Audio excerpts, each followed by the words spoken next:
I got it.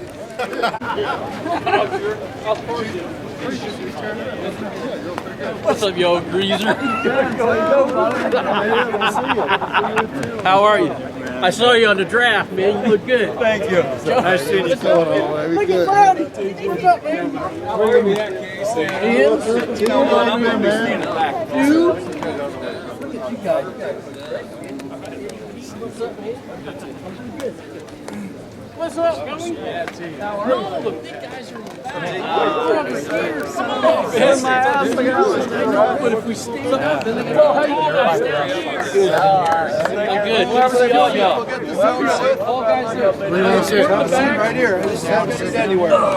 When I think of when we talk about Ben Davis, the first thing that someone brought up to me was the commercial you filmed running on the beach with the girls chasing after you. Whose idea was that? And what do you think now when you watch it?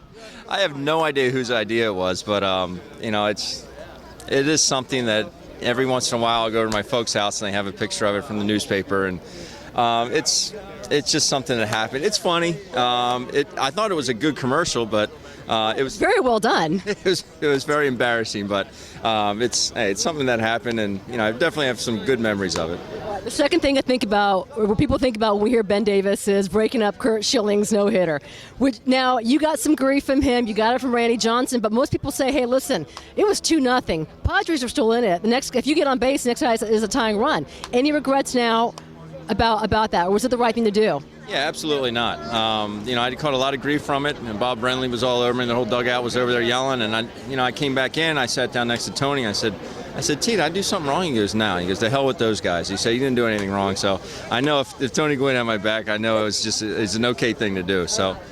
How special for you to be back around these guys again? It looks like the camaraderie picked right back up where you guys left it. It's great. I mean, I personally wasn't a big part of that club. I was only up for a little bit that year, but you can see the camaraderie that they have.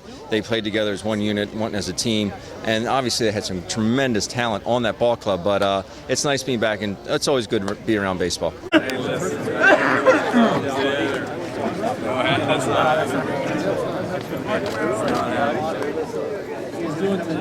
Yes, someone said you were That's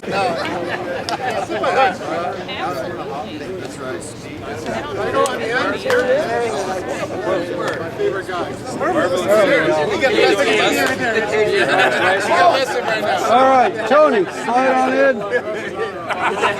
One knee right here. There we go, perfect. All right, everyone. There we go. Everybody look right here, please. Real good, right at me, please. 1, 2, 3. Right here, very good. Hang on, looking good. Right here, hang on. Can you hold up for 1 sec, please? There we go. Right here, Carlos. There we go, thank you. There we go.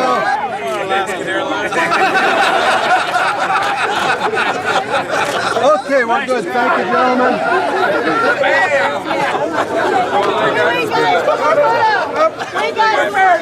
Air loose. Air loose. Here we go.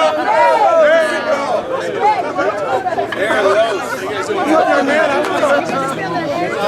Yep, Bob, you can be on the other end. Okay. Air loose. Oh, we're fine.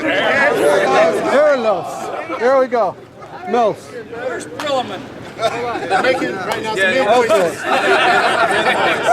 Right here. There you go. Right here. Thank y'all. What has it been like for you to be back with your 1998 Padres teammates? It's great seeing all the guys again. It's amazing. It's been that long, but how much some things don't change.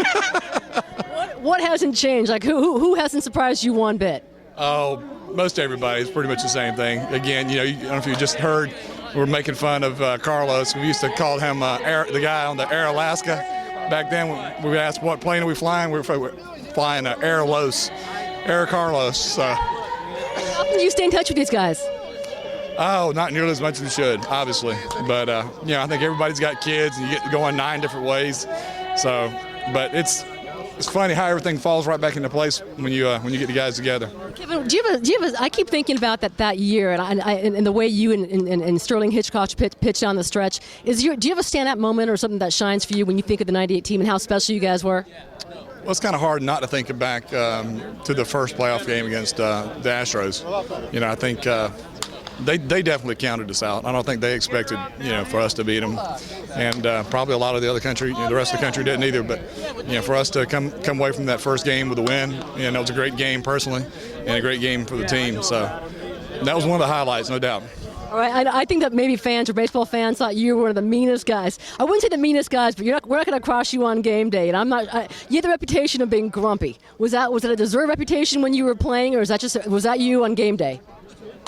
Well, on game day, it may have been earned. That was probably real on game day because I was all business, that day. But, the rest of the time, we had a lot of fun. If you look back, we had some of the rally socks in the dugouts with the mask where we cut the eye holes out of the socks, stuff like that. So there was a lot of fun stuff going on other than the day I was pitching. So you guys had a lot. I'm just watching you guys right now, and it just reminded me, man, this team had fun. It wasn't just about winning. You guys had something special that year. We did. I think it was, it's the chicken and the egg. Do you have fun because you're winning, or you winning because you're having fun? I think it was just a combination. We had a great bunch of guys that enjoyed playing the game, loved the game. We enjoyed playing with each other, and it was a special year, no doubt. How are you? Yeah. Good to see you. Thank you. How long are you going to be in town? Yeah, he went to and then the draft junior came out.